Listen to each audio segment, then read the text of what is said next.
Hi guys and welcome back to the Hot Seat. I am your host Priscilla Moy, and wasn't Alon absolutely amazing? Make sure that you guys go and see him at the Notoriety here in Las Vegas while you have a chance. He's doing absolutely amazing, and clearly he did all of this before our very eyes, and I did not know this was happening. Just so you guys know, this was not planned. You guys know that we stream live in studio in real time. So there's absolutely no way that this could have been edited or messed with or pre-planned, none of that. So anyway, we are going to move on to our next guest. Now, she was a national team member in Japan for synchronized swimming, and she's been involved in a lot of the Cirque du Soleil shows here in Las Vegas. She's a synchronized swimmer, an acrobat, a contortionist. She's absolutely amazing. Everyone, please welcome Natsumi. Thank you for having me. You're so beautiful. Please take a seat. Thank you so much for coming. Of course, thank you for having me. Oh my goodness. So you are from Japan. Yes, I am from Japan, Tokyo. So I moved here 2016. When I came here, I couldn't speak any English, like zero. Okay. Like, I could say yes or no, but I couldn't understand anything.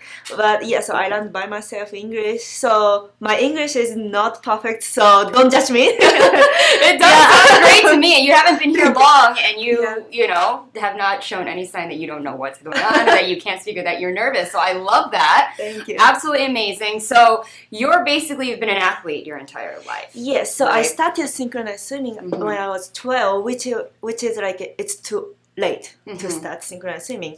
So, but I became national team member when I was 15, and then my last competition was World Cup, FINA World Cup, and the Asian Olympics, and I received silver medals.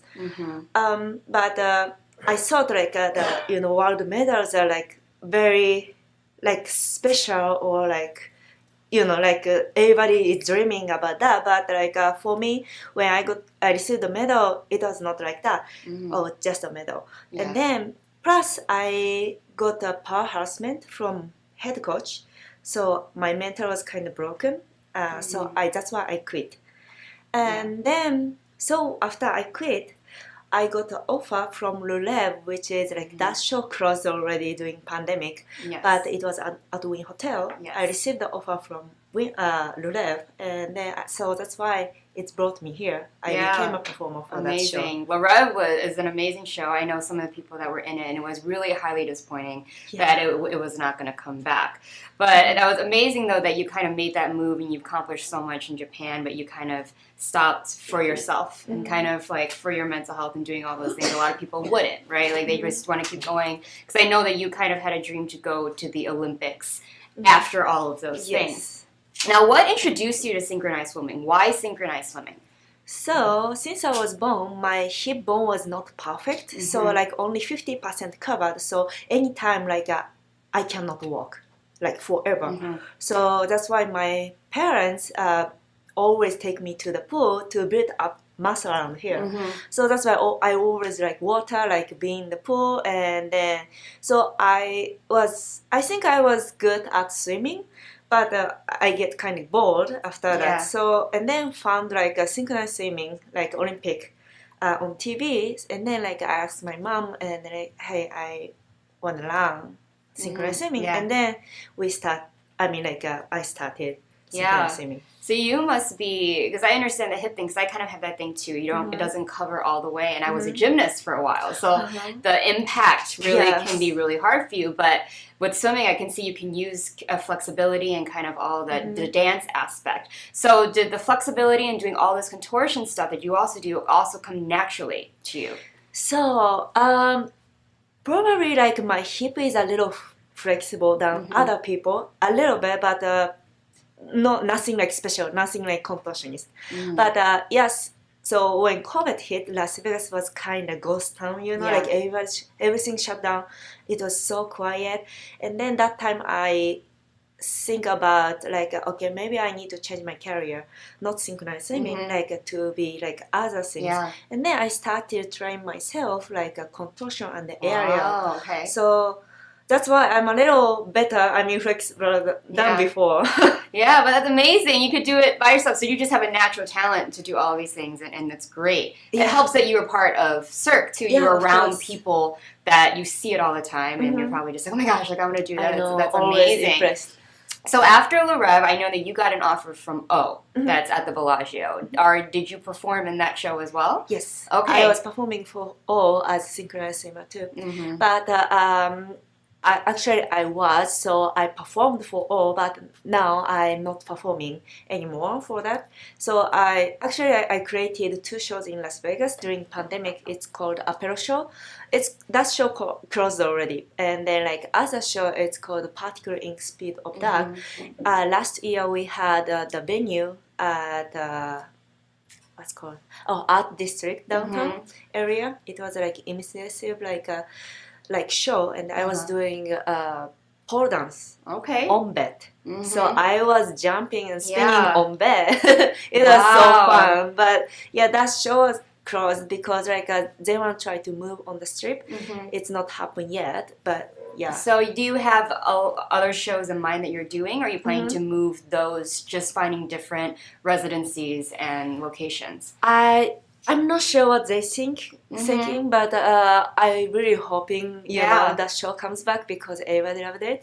So, but I'm doing like a live entertainment here in Las Vegas and in California too. Also like amazing. Music videos, like Lizzo's about Damn Time. That music video I was performing for them. Really? Yes. And About Damn Time. You can see Natsuki. Amazing. That's a look for you. Oh my gosh, you're like a star. But that's great though that you found a way to, after performing live with a company like Cirque. I know a lot of times performers find it hard to figure out, okay, what now? What next? Because also, the body ages and they want to make sure they make the most of it before they actually can't do it anymore, right? Exactly. But you kind of found a way to make it your own and make it your own path. Kind of just like how you controlled your synchronized swimming career. You just kind of decided, no, I'm going to do what's good for me. Yeah. Which I love. It's so amazing. So what was your inspiration for your latest show? So, because my husband is a musician, so he always like practicing and then put his effort on it, like 100%. So I always watch next to him, and then that's why I always okay, I need to push more by myself, and then we are kind of pushing each other. I think that's. Is he Asian as well? Is he Japanese? No, he's from Kansas. He's American. Okay. Yeah. Okay. So what was it like for you as a Japanese artist in America? Do you feel like you were able to thrive more, or do you feel like there was an uphill battle for you? So it's a little hard, I think, because in Las Vegas, we have very small Japanese community, which I don't know very well. But California or New York, so many Japanese are there, but for business. And so, because Japanese kind of a little old school, I feel. So always traditional, and then they are not open mind sometimes. So that's why I created some act with my pole stage, and then with my mom's kimono. My mom bought that kimono long time ago, and it's about $5,000. So that's why I created modern Japanese pole dancing, and so I really want to produce so this is Japanese but more modern style. So so you're kind of bringing your traditions in, but introducing it in a way that Americans might understand it. Amazing. Hopefully. Exactly. So do you think if you were to bring your shows over to Japan, would they be welcoming to I think so, yeah. Yeah, Japanese everybody from America or from other country. So they're I'm really sure they enjoy, and then they're very welcome. So what do you have planned now? You obviously are working on getting your show moved. You're doing music videos. Is there anything you're working on currently that you can talk about? So I'm not a very professional as a contortionist and the aerialist. So I'm not very young, but I really wanna build up my career with contortion and then aerialist.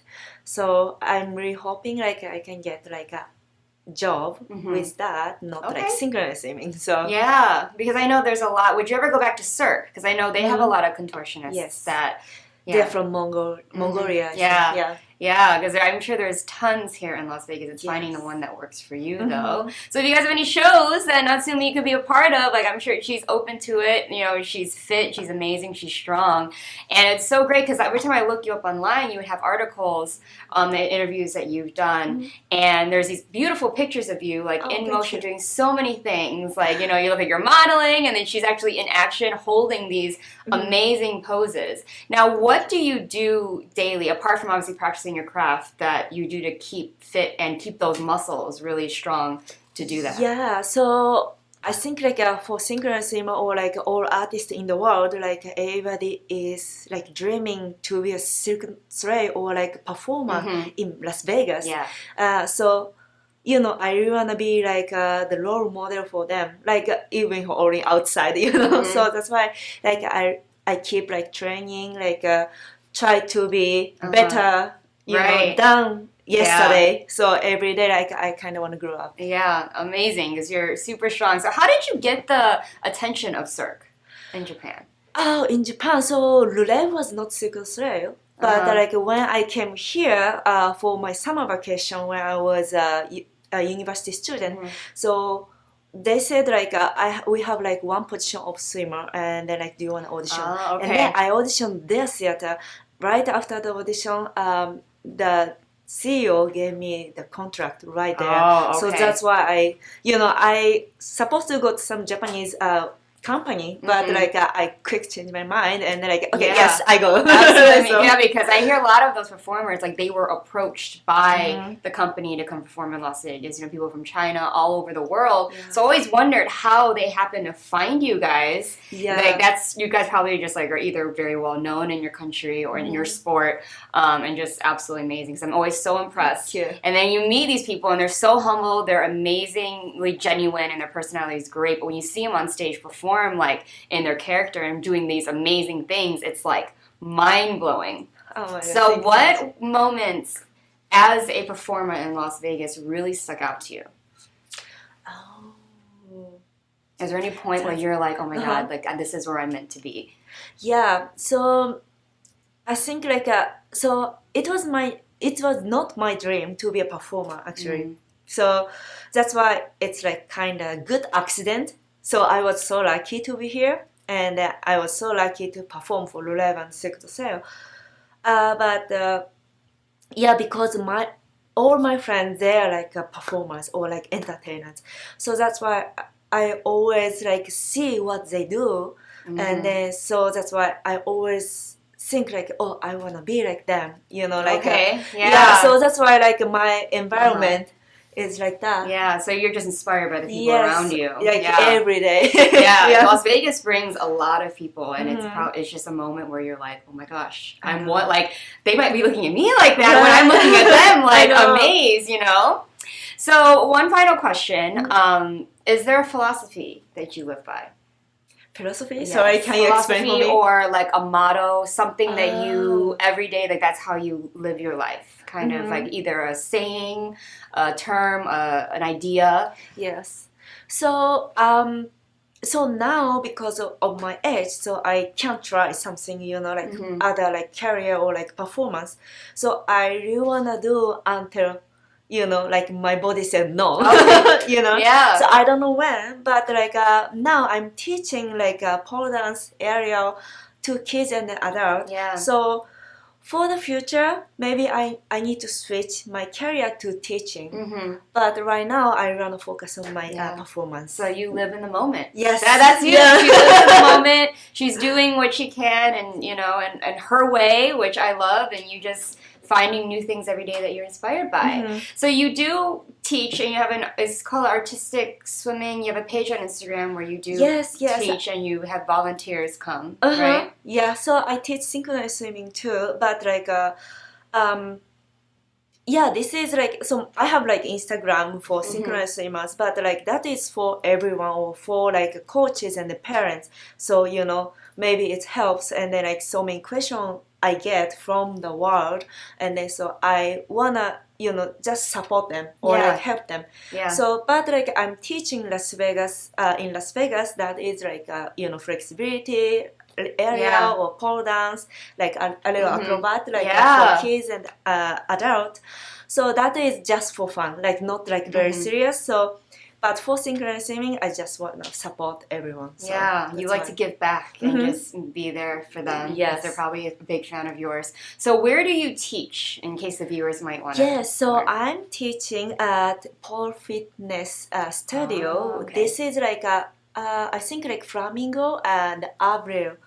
It's like a very old pole fitness studio, but like we have like aerial leader, aerial pole, of course pole dance, and then ballet dance, and then like just dance, and then like floor walk, which is like not climbing on the pole, just like floor dancing, like something like that, and the flexibility. So I'm teaching every Saturday, aerial, and then flexibility, and then Tuesday I teach pole dance. Sometimes I'm subbing like other people too. So wow, I mean, so she does it all, basically. Whatever you find your niche, what you're comfortable with, you can just kind of go there and just see what you're kind of comfortable with. And she's obviously very open to whatever level that you're at. If you're flexible, if you're not flexible, if you've never done it before, I'm pretty sure Natsumi would be very open to have you come, and she'd make you feel very welcome. So it'd be absolutely amazing. Thank you so much for coming. It's been an amazing interview. You're so beautiful. She's so open. She will have a video that's going to play after this interview, kind of her and her amazingness, obviously. Japanese modern pole dance. Oh, there it is! Japanese modern pole dance. Amazing. I've never heard of that, so I can't wait for you guys to see it. Like, she's creating things by herself, and she's doing things on her terms and in her own way. So she's definitely revolutionary, and she's renovating a lot of different ideas of what we might think of from acrobats, contortionists, and all of that. So make sure to support her. And what is your social media so that way they can find you? So I have my Instagram. This is Natsumi Miyazaki 0714. So Miyazaki is my Japanese last name. Amazing. So everyone go support her. Natsumi, everyone. Please continue to watch this part of the interview so you can see her amazing Japanese modern pole dancing. Stay tuned after the break because we've got one more guest. And yeah, amazing interview. Fantastic. Thank you so much.